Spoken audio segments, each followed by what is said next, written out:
कुछ लोग कह रहे हैं कि सर हम ये भी पढ़ लें, ये भी पढ़ लें, ये भी पढ़ लें, हम 3-3, 4-4 सब्जेक्ट एक साथ पढ़ लें। पढ़ लो। प्रॉब्लम ये नहीं कि पढ़ नहीं सकते हो, ये नहीं कि तुम्हारे अंदर पोटेंशियल कम है कि तुम ये काम कर नहीं सकते हो, लेकिन तुम्हें करना नहीं चाहिए, क्योंकि तुम्हें उतना ही खाना चाहिए जितना डाइजेस्ट कर सको, ताकि वो रिटेन हो सके। क्योंकि टाइम इन्वेस्ट करना है, वेस्ट नहीं करना है, क्योंकि तुम ऐसे लूप में फंस जाओगे जहां पर तुम अपना टाइम वेस्ट करने लगोगे। और वो लूप फिर ऐसा बन जाता है कि फिर तुमको ऐसी ऐसे चैलेंजेस देने लगता है कि फिर तुम उभर के आने में भी इतना टाइम लगा देते हो। फिर अगेन, क्योंकि ये एग्जाम का ड्यूरेशन लंबा है, 3 महीने का एग्जाम होता ना, तो मैं बता रहा हूँ कि 3 महीने में सब लोग 3 महीने बड़ा स्ट्रिक्टली हर चीज को फॉलो करते हैं। लेकिन ये 1 साल का एग्जाम है, प्री होता है, उसके बाद मेंस होता है, फिर उसके बाद इंटरव्यू, तो 2 साल लग जाते हैं। तो अंडरस्टैंड द गेम ऑल्सो।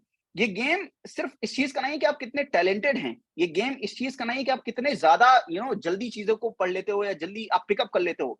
ये गेम है कि कितना कंसिस्टेंटली वर्क कर रहे हो। Consistency is the key. यहाँ पर आपको कंसिस्टेंसी बना के रखनी है, और ये बात आप सब कुछ जानते हैं। ऐसा कुछ नहीं है कि जो मैं बोलूं और मैं कुछ ऐसा जानबूझ के बोलूंगा भी नहीं जो आउट ऑफ द बॉक्स हो, क्योंकि आउट ऑफ द बॉक्स कुछ है भी नहीं। यहाँ पर नॉर्मल लोग ही आईएएस बन रहे हैं, अब नॉर्मल लोग आईएएस नहीं बन रहे हैं। लेकिन प्रॉब्लम ये इस दुनिया में अब हो भी गई है ऐसी प्रॉब्लम कि abnormal became the new normal. तो जो लोग एबनॉर्मल हैं वो इतने ज्यादा हैं कि वही मेजोरिटी में आ गए हैं, और वही चीज नॉर्मल हो गई है ना। जो चीज नॉर्मल है उसको लोग अब नॉर्मल समझने लगे कि अगर मैं कोई नॉर्मल काम कर रहा हूं तो लोग कहेंगे नहीं नहीं आप तो ऐसा काम करो, वो अब नॉर्मल हो गया। तो try to develop the straight for. जब घी सीधी उंगली से निकले तो जबरदस्ती में उंगली टेढ़ी करने की जरूरत नहीं है।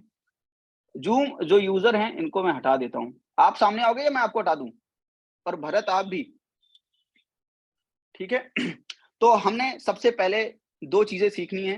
पहली ये है कि हमको शॉर्ट गोल बनाने हैं, and will digest it well. सबसे पहले डाइजेस्ट करेंगे, and will try to focus on implementation, will try to focus on completion. कुछ भी हो जाए हम कंप्लीट करने की कोशिश करेंगे। मेरे साथ भी ऐसा होता है, चैलेंजेस सबके पास होते हैं, सुबह कुछ हो गया, नींद नहीं लगी या उठ नहीं पाए, लेकिन मेरी आदत है कि वीडियो 8 बजे आनी है तो मतलब आनी है। जब तक कुछ ऐसा ना हो जाए जो मेरे हाथ के कंट्रोल के बाहर हो, तब तक मैं ये पूरी कोशिश करूंगा कि मैं उसी समय पर आऊं। और एक दिन नहीं, मैं पूरे दिन, जितने दिन मतलब उस चीज को चलाना है, जितने दिन वो प्रोग्राम चलना है, जितने दिन मैं करना चाहता हूं, तो मैं पूरी कोशिश करूंगा कि मैं कर पाऊं। हो सकता है कि मैं ना कर पाऊं, लेकिन वो मेरे हाथ वाले फैक्टर नहीं होने चाहिए। वो ऐसे फैक्टर होने चाहिए जो बियॉन्ड माई कंट्रोल होने चाहिए। I hope you are understanding the point. So हमें पूरी कोशिश करनी है कि कंप्लीट हो गोल, छोटे हों पर कंप्लीट हो। I am emphasising on these 2 words, लिख लीजिए आप इन 2 वर्ड्स को। गोल शॉर्ट रखिए बट प्लीज कंप्लीट करिए।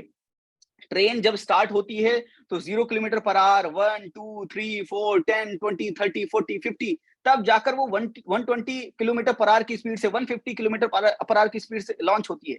कभी ऐसा नहीं होगा कि ट्रेन स्टार्ट होगी और सीधे 150 पर होगी। तो try to understand, and try to understand by rationality, ताकि वो चीज आपके अंदर एक्सेप्टेंस हो। आप तेज चलने के चक्कर में ऐसा ना हो कि आप इतनी तेज तुरंत दौड़ने की कोशिश करो कि वो फीजिबल भी ना हो। और वो काम करने के चक्कर में आप क्या करो कि जितना आपने रास्ता तय कर लिया, आपको दोबारा आके वही रास्ता तय करना पड़े, लेकिन फिर अगेन स्लोली। तो आपने टाइम वेस्ट कर दिया, एनर्जी वेस्ट कर दी, और फिर से वही काम करना पड़ रहा है। तो you are again coming into the loop of this failure. तो इसके चक्कर में, इस लूप में फंसने की कोशिश मत कीजिए। Try to maintain that thing in your mind कि ये लूप में फंसना नहीं है। चीजें कम करनी है, स्पीड स्लो रखेंगे, पहले पहले स्पीड स्लो रखना जरूरी है। लेकिन स्लो का मतलब सबके लिए डिफरेंट है। यहाँ पर जितने लोग हैं, स्लो का मीनिंग सबके लिए डिफरेंट है, and it is because of your potential. आपका बैकग्राउंड कैसा है? किसी ने तीसरा अटेम्प्ट कोई दे रहा है, कोई पहला अटेम्प्ट दे रहा है। पहला अटेम्प्ट वाला है तो उसे तुम्हें स्लो चलने की जरूरत है। तुम नया चीज सीख रहे हो, कोई साइंस बैकग्राउंड से तुम नई चीज सीख रहे हो, go slow. Understand what is polity, polity का मतलब क्या है समझो, हायरार्की क्या है, प्रेसिडेंट कौन है, काउंसिल ऑफ मिनिस्टर कौन है, प्राइम मिनिस्टर कौन है, इन चीजों को समझो। लोकसभा राज्यसभा का काम क्या है, ये करते क्या है, यहाँ से कैसे ये लोग यहाँ पर आके बैठते हैं, समझो। इमेजिन करो, इमेजिनेशन करो कि क्या हो रहा है, कैसे होगा, कैसे स्ट्रक्चर होगा पूरी पॉलिटी का, किस तरह से लोग काम कर रहे होंगे। Just imagine. तो उनको देख देख कर आप इमेजिन करने की कोशिश करो। तो यहाँ पर स्लो जाने का मतलब ऐसा है कि जब हम स्लो जाते हैं तो चीजों को बेहतर रूप से समझ पाते हैं। फिर हमें उन्हीं चीजों को बार बार पढ़ने की जरूरत नहीं पड़ती, क्योंकि हमने पहली बार में उनको बहुत ढंग से अंडरस्टैंड किया होता है, और उन चीजों को हम बेहतर रूप से इंप्लीमेंट कर पाते हैं। और कंप्लीशन की आदत ऐसी है कि अगर एक बार आपको कंप्लीशन की आदत पड़ गई कि रोज कंप्लीट करना है, तो आपके अंदर मन में एक बेचैनी सी होगी कि आज कंप्लीट नहीं हुआ। ये बेचैनी जब डेवलप होगी, ये पर्सनैलिटी का एक बहुत बड़ा चीज है, बहुत बड़ा पार्ट है। क्योंकि ये बेचैनी सबके अंदर नहीं होती है।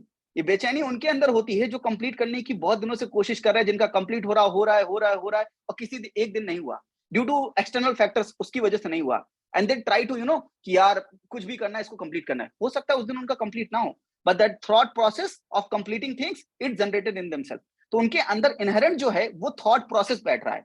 This game is all about thought process. आपका कॉन्फिडेंस थॉट प्रोसेस से बनेगा. किसी दिन काम नहीं हुआ तब भी आपको बुरा लगेगा, लेकिन आपको बहुत बुरा नहीं लगेगा. आपके अंदर कॉन्फिडेंस रहेगा कि चलो मुझे बुखार था, I was not able to complete this much but I have completed this much because of this confidence.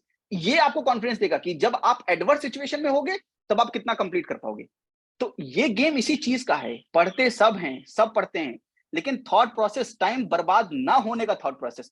यहाँ पर पूरे साल इंश्योर ये करना है कि टाइम कितना कम बर्बाद हो, क्योंकि जितना तुम टाइम कम बर्बाद करोगे उतना एक्स्ट्रा तुम बाकियों से पढ़ रहे हो. समझ रहे हो मैं जो बात कह रहा हूं? समझ रहे हो? Okay, so will try to do two things. सबसे पहला हम चीजों को गोल शॉर्ट बनाएंगे, पर will try to digest it well, and हम कंप्लीशन का कोशिश करेंगे. एटीट्यूड जो होगा वो कंप्लीशन का होगा. ठीक है, अंडरस्टूड. ओके. और मैंने ऑब्जर्व किया कि बहुत लोग जो हैं वो रात में प्लान नहीं भेजते हैं. इफ आई हैव सेट कि रात में प्लान भेजना है, आई हैव अ मोटिव, है ना, विदाउट एनी रैशनैलिटी. मैं उस चीज पर बोल नहीं रहा हूँ. रात को प्लान आप सेट कर रहे हो, दैट मीन्स कि सबकॉन्शियस माइंड में आप ये चीज बिठा रहे हो कि अगले दिन आपको क्या परफॉर्म करना है. सुबह उठकर आप वो चीज लिख रहे हो, दैट मीन्स कि आप उस दिन का प्लान बना रहे हो. अभी आप उससे यूज टू नहीं हुए, तो रात में प्लान बनाना है, जानबूझ के रात में प्लान बनाना है और अगले दिन भेजना है. तो जो मैं कह रहा हूं ना, कुछ लोग तो अपने हिसाब से कर रहे हैं, एंड आई ट्राई टू कि चलो पहला हफ्ता है, दूसरा हफ्ता है, ठीक है, ये चीज लाने में टाइम लगेगा. लेकिन कुछ लोग बड़ा क्विक हैं. कुछ लोग तुरंत समझ गए कि यानी अगर बोल दिया मतलब उनका बोल दिया. वो उसी समय पर उसी टाइम पर बैठ रहे हैं और वही पूरा प्लान बनाकर भेज रहे हैं, इंप्लीमेंट कर रहे हैं. एंड कुछ लोगों को बहुत यहाँ पर सजा भी मिली है. पंकज होंगे, पंकज को उसकी सजा मिली है. कुछ लोग लगातार 3 दिनों से दौड़ भी रहे हैं. कोई 1 किलोमीटर दौड़ रहा है, कोई 1.5 किलोमीटर दौड़ रहा है, कोई 2.5 किलोमीटर दौड़ रहा है. तो पनिशमेंट मिल रही है. एंड देखिए, मैं वहां पर हूं नहीं, ये बताने वाले भी, ऑनेस्टी भी आपके अंदर है ना. एथिक्स जो जीएस पेपर 4 है, it's not about reading, it's about कि आपकी पर्सनैलिटी है क्या. वो जीएस 4 का पेपर पर्सनैलिटी का ही टेस्ट है. एक्चुअली उसको पर्सनैलिटी टेस्ट मानिए, क्योंकि वो पर्सनैलिटी में जितनी भी चीजें होंगी वो सब बाहर निकल के उसी में आएंगी. केस स्टडी से क्या पता चलेगा कि वाकई में पर्सनैलिटी के अंदर क्या है ना.